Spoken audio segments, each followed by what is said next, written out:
दोस्तों आपने कई बार सुना होगा कि कई देशों में तख्तापलट हो चुका है। हाँ दोस्त, तख्तापलट यानी वहाँ पे जो भी देश की जो सरकार रहती है वो उसको हटाकर आर्मी का राज आ जाना आज के समय कई ऐसे देशों में हो चुका है। जैसे बात करें पाकिस्तान की, पाकिस्तान में भी हो चुका है। पाकिस्तान की जो मौजूदा सरकार थी उससे हटा दिया गया और वहाँ पे आर्मी का राज आ गया और आर्मी ने पूरे देश को कंट्रोल में ले लिया। जिसके कुछ समय बाद भारत के पड़ोस देश म्यांमार, जिसे बर्मा भी कहा जाता है, उसमें भी यही हुआ।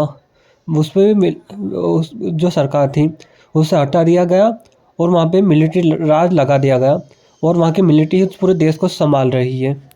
कुछ समय पहले की बात करें, बांग्लादेश बांग्लादेश की जो प्रधानमंत्री थी उन्हें अपना देश ही छोड़ के भागना पड़ा और आज के समय वहाँ पे आर्मी राज लगा हुआ है, यानी पूरी आर्मी उसको संभालती है। लेकिन दोस्तों ये बस 2-3 देश ही ऐसे नहीं है। इसके अलावा अफ्रीका की बात करें, अफ्रीका में तो कई ऐसे देश हैं जहाँ पे सालों से मिलिट्री राज लगा हुआ है और वहाँ पे पूरी मिलिट्री ही पूरे देश को संभालती है। और आपको लगता है छोटे देश होंगे, पर बड़े बड़े देश भी ऐसे हैं जहाँ ऐसा हो चुका है, जिनके भले इकोनॉमी भले कितनी मजबूत क्यों ना हो, पर तख्तापलट हो जाता है। दोस्तों कई लोगों को आपको लगता होगा कि आखिर इन सभी देशों में ऐसा हो गया, तो आखिर भारत में आज तक ऐसा क्यों नहीं हुआ? भारत में आज तक कभी तख्तापलट नहीं हुआ और मिलिट्री राज क्यों नहीं लगा? तो कई लोगों का जवाब होगा कि भारत तो हमेशा से ताकतवर है और कभी यहाँ पे ऐसी कमज़ोर सरकार नहीं बनी। लेकिन आप दोस्तों बिल्कुल गलत हो। भारत में भी कई ऐसे बड़ी बड़ी सरकार बनी थी और कुछ कमज़ोर सरकार भी बनी थी जो हमारे 5 साल का रहता है, लेकिन कुछ सरकार 5 साल पूरे ही नहीं कर पाए। कोई 3 साल, 2 साल, 1 साल में गिर गई। कुछ सरकार तो थी ऐसी जो कुछ महीनों में गिर गई। और दोस्तों आपको जानकर हैरानी होगी, एक सरकार तो ऐसी थी कि जो बस एक ही दिन तक चली और गिर गई। लेकिन इतना कुछ होने के बावजूद भी भारत में कभी मिलिट्री राज नहीं लगा और वहाँ पर भारत में कभी तख्तापलट नहीं हुआ। इसका सबसे बड़ा कारण है भारत की डेमोक्रेसी। हाँ दोस्तों, भारत की डेमोक्रेसी। और इसका मेन बता दूँ, जब अंग्रेज़ों का राज हुआ करता था तभी ये अंग्रेज़ों ने एक नियम बना दिया गया था कि भारत की जो आर्मी रहेगी उस काम भारत की रक्षा करना रहेगा और वो पॉलिटिकल अफेयर में नहीं करेगी, पॉलिटिकल कोई अफेयर नहीं करेगी। यही कारण था कि जब अंग्रेज़ों के समय भी इंडियन आर्मी बस अपने देश की रक्षा के लिए काम करती, ना कि देश के में पॉलिटिकल अफेयर में ध्यान नहीं देती थी। और वो नियम अब तक चल रहा है। लेकिन दोस्तों आपको ये जानकर हैरान होगी, यही पाकिस्तान और बांग्लादेश में ऐसे नियम बने हुए हैं, फिर भी वहाँ पे हो चुका है।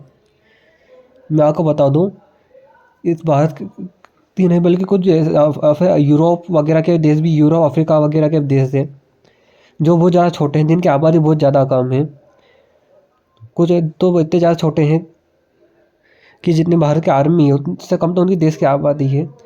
इसीलिए को वो देश अपने देश की रक्षा के लिए ज़बरदस्ती लोगों को अपने सेना में भर्ती करते हैं, ज़बरदस्ती अपने सेना में भर्ती करते हैं।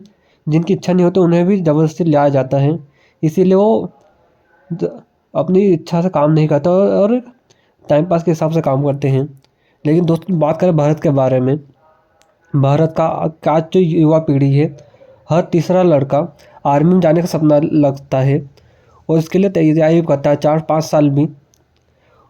और यही कारण है कि जब वो लड़का अपने देश प्रेम के भाव से लेकर आर्मी में जाता है तो वो अपने देश के लिए सब कुछ भी करने को तैयार हो, मारने तक को तैयार हो जाता है। और कभी भारत में कभी ऐसा हुआ तो उसके लिए सबसे पहले अपना देश रहता है, उसके बाद सब कुछ। वो अपने देश से बहुत ज़्यादा प्यार करता है। यही कारण है कि जब भी कुछ ऐसे भारत में कोई ऐसी सिचुएशन आई तो आर्मी के लिए सबसे पहले अपना देश था और वो देश के लिए सबसे आगे थी। इसीलिए भारत में कभी तख्तापलट वगैरह नहीं हुआ। और हमारा संविधान भी है, हमारा संविधान ने सबको बांध के रखा हुआ है। हमारे संविधान के कारण ही भारत एकजुट हुआ है। यही कारण कि भारत आज भी अखंड है। दोस्तों इसमें संविधान का बहुत बड़ा रोल है भारत का। दोस्तों अगर आप भी इंडियन आर्मी से प्यार करते हो तो कमेंट बॉक्स में जय हिंद जरूर लिखें। मैं भी देखना चाहता हूँ कि हमारे कितने लोग इंडियन आर्मी को प्यार करते हैं।